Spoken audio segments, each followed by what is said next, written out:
क्या आपने कभी सोचा है कि महाभारत का महान धनुर्धर अर्जुन, जिसने भीष्म, कर्ण और असंख्य महारथियों का सामना किया, एक दिन स्वयं भगवान शिव पर ही बाण चला देगा? और क्या सचमुच उस युद्ध के दौरान अर्जुन ने ऐसा दिव्य रूप देखा जिसने उसके जीवन की दिशा ही बदल दी?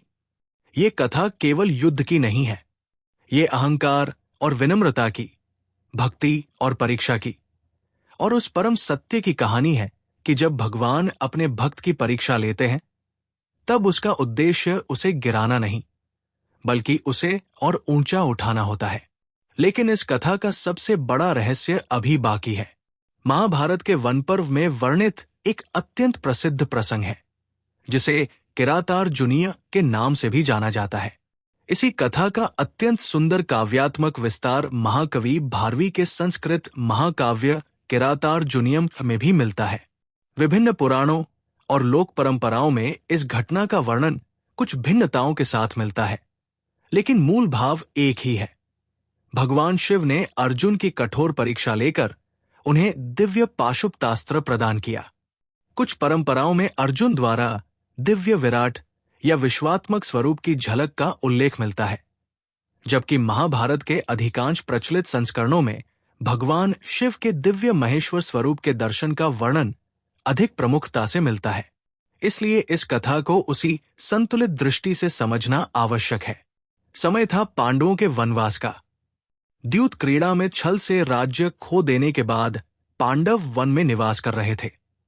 बाहरी रूप से वे पराजित अवश्य थे, लेकिन भीतर उनके हृदय में धर्म की ज्योति जल रही थी। दूसरी ओर दुर्योधन अपनी शक्ति बढ़ा रहा था। यह स्पष्ट था कि भविष्य में एक भीषण युद्ध अवश्य होगा। एक दिन महर्षि व्यास पांडवों के पास आए। उन्होंने युधिष्ठिर से कहा कि धर्म की रक्षा के लिए केवल नीति पर्याप्त नहीं होगी। अधर्म का सामना करने के लिए दिव्य अस्त्रों की भी आवश्यकता होगी। उन्होंने अर्जुन को आदेश दिया कि वे कठोर तपस्या करके देवताओं से दिव्य अस्त्र प्राप्त करें।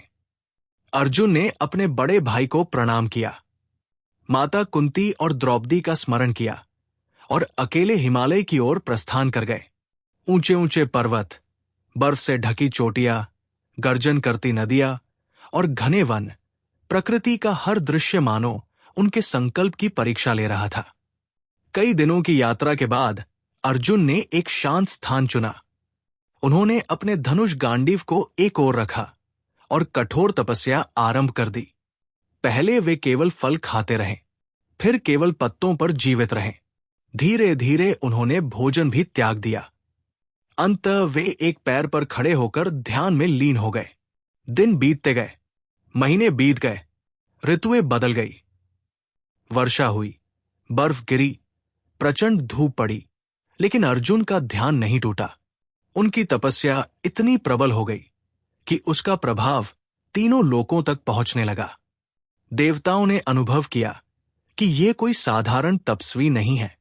इंद्र ने अपने पुत्र अर्जुन की परीक्षा लेने का विचार किया।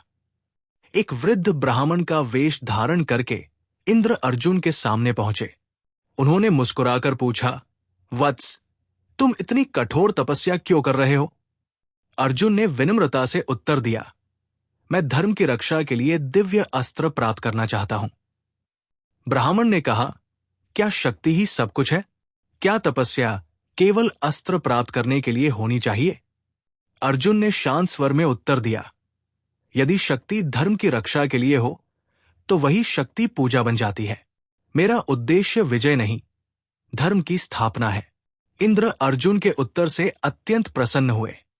उन्होंने अपना वास्तविक स्वरूप प्रकट किया और कहा, पुत्र, तुम सही मार्ग पर हो, लेकिन जिस अस्त्र की तुम्हें आवश्यकता है वो केवल भगवान शिव ही दे सकते हैं।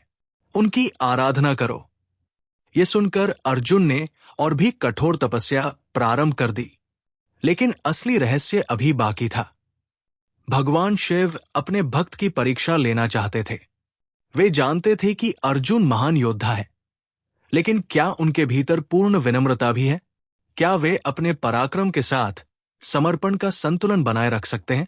उसी समय एक भयंकर दैत्य, जिसका नाम मुक था, एक विशाल जंगली सुअर का रूप धारण करके अर्जुन की तपस्या भंग करने के लिए वहां पहुंचा।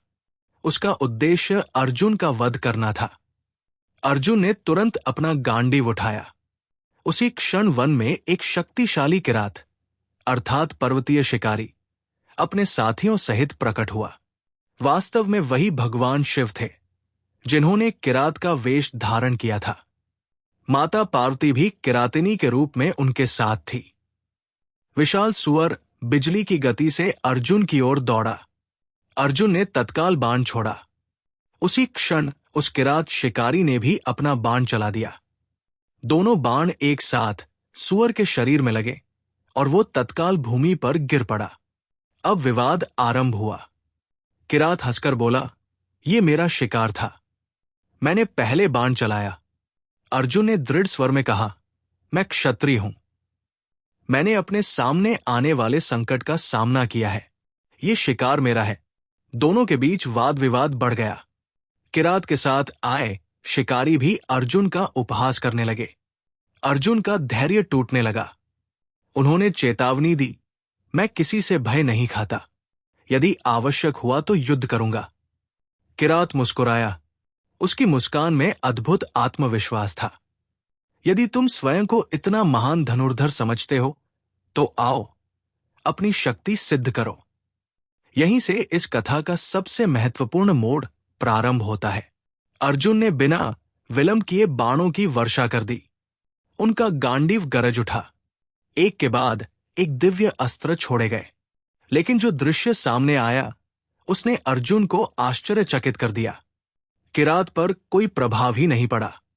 ऐसा प्रतीत हुआ मानो सारे बाण उसके शरीर में समाकर विलीन हो रहे हों। अर्जुन ने और भी तीव्र गति से आक्रमण किया। उन्होंने अग्नि के समान प्रचंड अस्त्र छोड़े, वायु के समान तीव्र अस्त्र छोड़े, लेकिन सब व्यर्थ। किरात बिना विचलित हुए खड़ा रहा। अब दोनों में धनुष छोड़कर निकट का युद्ध होने लगा। अर्जुन ने तलवार उठाई, तलवार टूट गई। उन्होंने गदा चलाई, गदा निष्फल हो गई। उन्होंने विशाल वृक्ष उखाड़कर प्रहार किया, वो भी निष्फल। अंत में दोनों के बीच मल्लयुद्ध आरंभ हुआ। अर्जुन ने अपनी संपूर्ण शक्ति लगा दी, लेकिन किरात ने उन्हें सहजता से भूमि पर गिरा दिया। महाभारत के इस प्रसंग का सबसे गहरा संदेश यही छिपा है। संसार का सबसे महान योद्धा भी परमेश्वर के सामने अपनी सीमाओं को पहचान लेता है। भूमि पर पड़े अर्जुन कुछ क्षणों के लिए मौन हो गए। उन्होंने सोचा, ये कोई साधारण मनुष्य नहीं हो सकता। उनके भीतर का अहंकार पूर्णतः समाप्त हो चुका था। उन्होंने समीप की मिट्टी से एक शिवलिंग बनाया, वन से पुष्प एकत्र किए, आंखें बंद करके पूरे मन से भगवान शिव की प्रार्थना करने लगे। हे महादेव, यदि मैं आपकी कृपा के योग्य हूं तो मुझे सत्य का दर्शन कराइए। उन्होंने पुष्प शिवलिंग पर अर्पित किए, लेकिन अगले ही क्षण वे स्तब्ध रह गए। जो पुष्प उन्होंने शिवलिंग पर चढ़ाए थे वे उसी किरात के मस्तक पर सुशोभित दिखाई दे रहे थे। अर्जुन का हृदय श्रद्धा से भर उठा। वे तुरंत उस शिकारी के चरणों में गिर पड़े। प्रभु, मैं आपको पहचान नहीं सका, मेरे अपराध क्षमा कीजिए। उसी क्षण पूरा वन दिव्य प्रकाश से भर गया। किरात का साधारण रूप धीरे धीरे लुप्त होने लगा।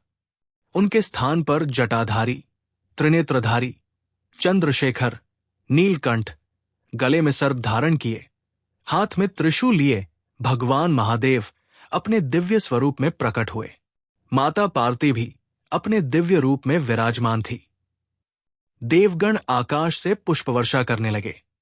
दिशाएं हर हर महादेव के घोष से गूंज उठीं। कुछ परंपराओं में ये भी कहा जाता है कि अर्जुन ने भगवान शिव के स्वरूप में समस्त ब्रह्मांड की दिव्य झलक का अनुभव किया। ये वर्णन सभी प्राचीन पाठों में समान रूप से नहीं मिलता, इसलिए इसे अनेक परंपराओं में प्राप्त आध्यात्मिक व्याख्या के रूप में देखा जाता है। दूसरी ओर महाभारत के प्रमुख संस्करणों में भगवान शिव के दिव्य महेश्वर रूप के दर्शन और उनकी महिमा का अनुभव ही मुख्य रूप से वर्णित है। दोनों ही दृष्टिकोणों का मूल संदेश एक है, परमात्मा का स्वरूप सीमित नहीं है और भक्त की अनुभूति उसकी आध्यात्मिक पात्रता के अनुसार होती है। अर्जुन की आंखों से आंसू बहने लगे। उन्होंने कहा, प्रभु, आपने मेरी इतनी कठिन परीक्षा क्यों ली? भगवान शिव ने करुणा से कहा, पार्थ, बिना परीक्षा के कोई भी दिव्य शक्ति प्राप्त करने का अधिकारी नहीं बनता। तुम्हारे भीतर पराक्रम था, लेकिन आज उसमें पूर्ण समर्पण भी जुड़ गया। अब तुम उस अस्त्र के योग्य हो जिसकी शक्ति अद्वितीय है। इसके बाद भगवान शिव ने अर्जुन को पाशुपतास्त्र प्रदान किया। उन्होंने चेतावनी भी दी, ये अस्त्र अत्यंत प्रचंड है। इसका प्रयोग केवल अत्यंत आवश्यक परिस्थिति में और धर्म की रक्षा के लिए ही करना। इसका दुरुपयोग संपूर्ण सृष्टि के लिए घातक हो सकता है। अर्जुन ने दोनों हाथ जोड़कर प्रणाम किया। प्रभु, मैं आपकी आज्ञा का सदैव पालन करूंगा। भगवान शिव ने उन्हें आशीर्वाद दिया, तुम धर्म की विजय के साधन बनोगे। इसके बाद अन्य देवताओं ने भी अर्जुन को अनेक दिव्य अस्त्र प्रदान किए। यही अस्त्र आगे चलकर महाभारत के महान युद्ध में पांडवों की शक्ति का आधार बने। फिर भी ये ध्यान रखना चाहिए कि महाभारत में अर्जुन द्वारा पाशुपतास्त्र का वास्तविक प्रयोग युद्ध भूमि में नहीं कराया गया। अनेक आचार्यों का मत है कि इसकी विनाशकारी शक्ति इतनी अधिक थी कि उसका प्रयोग अंतिम विकल्प के रूप में ही संभव था। लेकिन इस कथा का महत्व केवल एक दिव्य अस्त्र प्राप्त कर लेने तक सीमित नहीं है। इसमें एक गहरा आध्यात्मिक संदेश छिपा है। जब तक मनुष्य अपने सामर्थ्य पर ही गर्व करता रहता है, तब तक वो ईश्वर की अनंत शक्ति का अनुभव नहीं कर पाता। जिस क्षण वो विनम्र होकर समर्पण करता है, उसी क्षण उसके लिए दिव्यता के द्वार खुलने लगते हैं। अर्जुन का किरात से युद्ध वास्तव में मनुष्य के भीतर चलने वाले उस संघर्ष का प्रतीक भी माना जाता है, जिसमें अहंकार और समर्पण आमने सामने खड़े होते हैं। भगवान शिव का शिकारी रूप भी अत्यंत अर्थपूर्ण है। वे ये बताते हैं कि परमात्मा केवल मंदिरों में ही नहीं, बल्कि जीवन के हर रूप, हर परिस्थिति और हर परीक्षा में उपस्थित हो सकते हैं। कई बार ईश्वर हमारी सहायता करने नहीं, बल्कि हमें हमारी वास्तविक क्षमता का परिचय कराने आते हैं। यही कारण है कि इस प्रसंग को भारतीय संस्कृति में भक्ति, वीरता और आत्मविजय का अद्भुत संगम माना जाता है। आज भी अनेक शिव मंदिरों में इस कथा का स्मरण किया जाता है। संस्कृत साहित्य में किरातार्जुनीयम को वीर रस और काव्य सौंदर्य का उत्कृष्ट उदाहरण माना जाता है। कलाकारों, मूर्तिकारों और चित्रकारों ने भी अर्जुन और किरात रूपी शिव के युद्ध को अनगिनत बार चित्रित किया है। आज के जीवन में भी ये कथा उतनी ही प्रासंगिक है। जब कठिनाइयां हमारे सामने आती हैं, तो हम अक्सर उन्हें केवल बाधा समझते हैं, लेकिन संभव है कि वही हमारी परीक्षा हो। संभव है कि उन्हीं चुनौतियों के पीछे हमारे जीवन की सबसे बड़ी उपलब्धि छिपी हो। यदि अर्जुन कठिनाई देखकर तपस्या छोड़ देते, यदि वे पराजय के बाद निराश हो जाते, यदि वे अपने अहंकार में डूबे रहते, तो शायद उन्हें कभी भगवान शिव का साक्षात दर्शन न होता। इसलिए ये कथा हमें सिखाती है कि परिश्रम कीजिए, धैर्य रखिए, विनम्र बनिए और ईश्वर पर विश्वास बनाए रखिए। जब समय आएगा, तो जीवन का प्रत्येक संघर्ष किसी न किसी बड़े उद्देश्य का मार्ग बन जाएगा। यही अर्जुन और भगवान शिव के युद्ध की सबसे अमूल्य शिक्षा है। सच्ची विजय केवल शत्रु को हराने में नहीं, बल्कि स्वयं के अहंकार को जीतने में है। जब मनुष्य अपने भीतर श्रद्धा, संयम और समर्पण का दीप जलाता है, तब ईश्वर स्वयं उसके मार्गदर्शक बन जाते हैं। यदि आपको ये पौराणिक कथा प्रेरणादायक लगी, तो वीडियो को अवश्य पसंद कीजिए, अपने परिवार और मित्रों के साथ साझा कीजिए। कमेंट में अवश्य बताइए कि इस कथा का कौन सा प्रसंग आपको सबसे अधिक प्रेरित करता है। और यदि आप ऐसी ही प्रामाणिक, रोचक और ज्ञानवर्धक सनातन कथाएं नियमित सुनना चाहते हैं, तो हमारे चैनल को सब्सक्राइब करना न भूलें। भगवान शिव और धनुर्धर अर्जुन की ये दिव्य कथा आपके जीवन में साहस, विनम्रता और धर्म के प्रति अटूट विश्वास का प्रकाश फैलाए। हर हर महादेव।